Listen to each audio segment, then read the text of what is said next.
What's happening, YouTube? I know it's been a while since my last video, but I've been out grinding Azurite and Cultiris for the last 6 months like I've had nothing better to do with my life. And no, I am not here to complain about Azurite. That'll be in a different video. Today, I am here to complain about forging in World of Warcraft. The very first version of forged gear came from the Protectors of the Endless. Depending on the order of how the bosses were defeated, dictated whether or not your gear upgraded. At that time, it was labeled as being elite. If your gear was elite, you'd earn an extra 6 eye levels. The next version of forging was known as Thunder Forging, basically the same as elite gear from before, but just a different, more powerful sounding name. All gear that dropped in the Throne of Thunder raid had a chance to Thunder Forge. The only exception to this was the drops from the secret and final boss, Ra-Den. His gear would always Thunder Forge. The term Warforged began during the Siege of Orgrimmar and was used all throughout Warlords of Draenor. Warforged was the same as Elite and Thunder Forged before it. Basically, an extra 6 item levels if your gear so-called forged. All gear that dropped, no matter what it was, had a chance to Warforge. During Legion, the Warforged system evolved into the Titanforge system that we are familiar with today, which is basically a combination of Warforged and Titanforge, as explained earlier. Why is this system a problem? Point number 1. Let's say someone is doing normal tier content. There is no reason that person should be receiving an item that is equal to, or in some cases with Titan Forging, better than the next tier of content. They didn't put in the work for that upgrade, and for someone who puts in the hard work and does the harder content, it's super discouraging when someone who worked less got something equal to or better than what they have.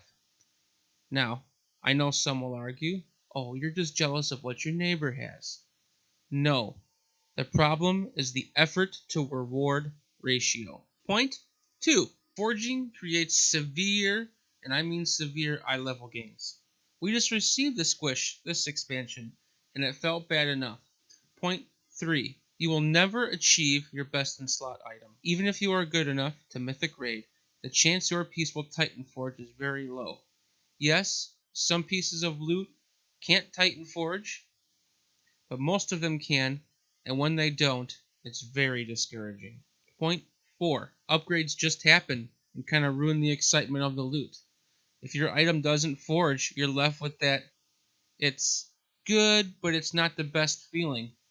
Like I said in point 3, something like that is very discouraging. Point 5. It goes against the forced personal loot system. Our guild's off-tank, Rurik, went the entire Uldir raid tier without receiving a weapon. The guild couldn't even trade him the weapon because of the eye level upgrade restriction system. Basically, some other people in the guild got the weapon. Even though Rurik needed it more than they did, they couldn't give it to him because the gear was an upgrade for them. That system needs to go away, as well as this Warforged and Forging, Titan Forging crap. Point 6. No matter what you are doing, if you receive an item drop, the chance is there for it to become better. Meaning, you could be doing a simple world quest, which is considered some of the easiest content in the game, and receive an item that is better than the most current raid tier, some of the hardest content in the game. It just makes no sense to me. Point 7. Loot drops are literally a multi-leveled massive slot machine.